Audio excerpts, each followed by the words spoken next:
17वां अध्याय। श्री सुखदेव जी बोले, तात पिताजी, मनुष्य सदा भगवान विष्णु के भजन में तत्पर रहकर किस मंत्र का जप करने से सांसारिक कष्ट से मुक्त होता है, ये मुझे बताइए। इससे सब लोगों का हित होगा। श्री व्यास जी बोले, बेटा, मैं तुम्हें सभी मंत्रों में उत्तम अष्टाक्षर मंत्र बताऊंगा, जिसका जप करने वाला मनुष्य जन्म और मृत्यु से युक्त संसार रूपी बंधन से मुक्त हो जाता है। द्विज को चाहिए कि अपने हृदय कमल के मध्य भाग में शंख, चक्र और गदा धारण करने वाले भगवान विष्णु का एकाग्र चित्त से ध्यान करते हुए जप करे। एकांत जनशून्य स्थान में श्री विष्णु मूर्ति के सम्मुख अथवा जलाशय के निकट मन में भगवान विष्णु का ध्यान करते हुए अष्टाक्षर मंत्र का जप करना चाहिए। साक्षात भगवान नारायण ही अष्टाक्षर मंत्र के ऋषि है। दैवी गायत्री छंद है, परमात्मा देवता है। ओम का शुक्ल वर्ण है, न रक्त वर्ण है। मो कृष्ण वर्ण है, ना रक्त है। रा कुमकुम रंग का है। य पित्त वर्ण है, ना अंजन के समान कृष्ण वर्ण वाला है। और यह विविध वर्णों से युक्त है।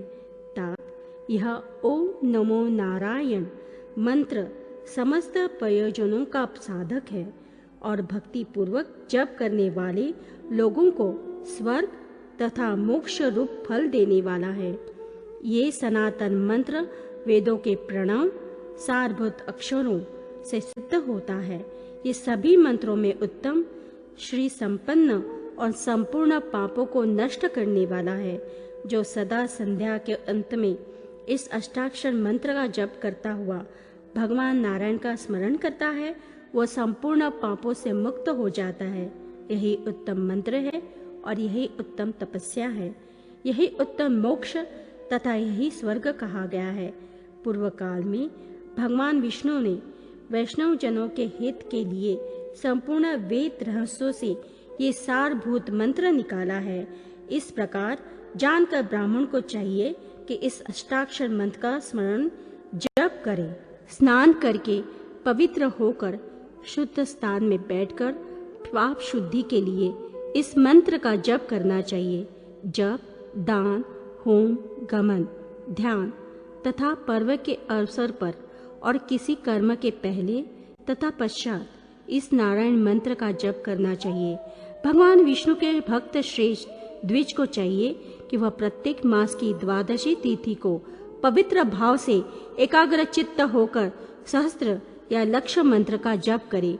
स्नान करके पवित्र भाव से जो ओम नमो नारायण मंत्र का 108 बार जप करता है, वो निरामय परम देव भगवान नारायण को प्राप्त करता है। जो इस मंत्र के द्वारा गंध, पुष्प आदि से भगवान विष्णु की आराधना करके इसका जप करता है, वह महापातक से युक्त होने पर भी निस्संदेह मुक्त हो जाता है। जय हृदय में भगवान विष्णु का ध्यान करते हुए इस मंत्र का जप करता है, वह समस्त पापों से विशुद्ध चित्त होकर उत्तम गति को प्राप्त करता है। 1 लक्ष्य मंत्र का जप करने से चित्त शुद्धि होती है। 2 लक्ष्य के जप से मंत्र की सिद्धि होती है। 3 लक्ष्य के जप से मनुष्य स्वर्गलोक को प्राप्त करता है। 4 लक्ष्य के जप से भगवान विष्णु की समीपता प्राप्त होती है और 5 लक्ष्य के जप से निर्मल ज्ञान की प्राप्ति होती है। इस प्रकार 6 लक्ष्य के जप से भगवान विष्णु में चित्त स्थिर होता है। 7 लक्ष्य से भगवंत स्वरूप का ज्ञान होता है और 8 लक्ष्य से पुरुष निर्वाण मोक्ष प्राप्त कर लेता है। द्विज मात्र को चाहिए कि अपने अपने धर्म से युक्त रहकर इस मंत्र का जप करे। यह अष्टाक्षर मंत्र सिद्धिदायक है। आलस्य त्याग कर इसका जप करना चाहिए।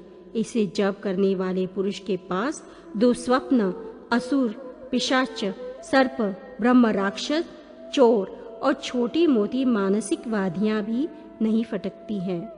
विष्णु भक्त को चाहिए वो दृढ़ संकल्प एवं स्वस्थ होकर एकाग्र चित्त से इस नारायण मंत्र का जप करे। ये मृत्यु भय का नाश करने वाला है। मंत्रों में सबसे उत्कृष्ट मंत्र और देवताओं को भी देवता आराध्य है। यह ओमकार आदि अष्टाक्षर मंत्र गोपनीय वस्तुओं में परम गोपनीय है। इसका जप करने वाला मनुष्य आयु, धन, पुत्र, पशु, विद्या, महान यश एवं धर्म, अर्थ, काम और मोक्ष को भी प्राप्त कर लेता है। वेदों और श्रुतियों के कथानुसार धर्म सम्मत तथा सत्य है। इसमें कोई संदेह नहीं कि ये मंत्र रूपी नारायण मनुष्य को सिद्धि देने वाले हैं। ऋषि, पितृगण, देवता, सिद्ध, असुर और राक्षस इसी परम उत्तम मंत्र का जप करके परम सिद्धि को प्राप्त हुए हैं। जो ज्योतिष आदि अन्य शास्त्रों के विधान से अपना अंतकाल निकट जानकर इस मंत्र का जप करता है, वह भगवान विष्णु के प्रसिद्ध परम पद को प्राप्त होता है। भव्य बुद्धि वाले विरक्त पुरुष प्रसन्नता पूर्वक मेरी बातें सुने। मैं दोनों भुजाएं ऊपर उठाकर उच्च स्वर से यह उपदेश देता हूँ कि संसार रूपी सर्प के भयानक विष का नाश करने के लिए ये ओम नारायण नमः मंत्र ही सत्य अमोघ औषध है। पुत्रों और शिष्यों सुनो, आज मैं दोनों बाहें ऊपर उठाकर सत्य पूर्वक कह रहा हूँ कि अष्टाक्षर मंत्र से बढ़कर दूसरा कोई मंत्र नहीं है। मैं भुजाओं को ऊपर उठाकर सत्य सत्य और सत्य कह रहा हूँ। वेद से बढ़कर दूसरा शास्त्र और भगवान विष्णु से बढ़कर दूसरा कोई देवता नहीं है। संपूर्ण शास्त्रों की आलोचना तथा बार बार उनका विचार करने से एकमात्र यही उत्तम कर्तव्य सिद्ध होता है कि नित्य निरंतर भगवान नारायण का ध्यान ही करना चाहिए। बेटा, तुमसे और शिष्यों से ये सारा पुण्यदायक प्रसंग मैंने कह सुनाया तथा नाना प्रकार की कथाएं भी सुनाई। अब तुम भगवान जनार्दन का भजन करो। महाबुद्धिमान पुत्र, यदि तुम सिद्धि चाहते हो तो इस सर्व दुख नाशक अष्टाक्षर मंत्र का जप करो। जो पुरुष श्री व्यास जी के मुख से निकले हुए इस स्तोत्र का त्रिकाल संध्या के समय पाठ करेंगे, वे धुले हुए श्वेत वस्त्र तथा राजहंसों के समान निर्मल विशुद्ध चित्त हो निर्भयता पूर्वक संसार सागर से पार हो जाएंगे।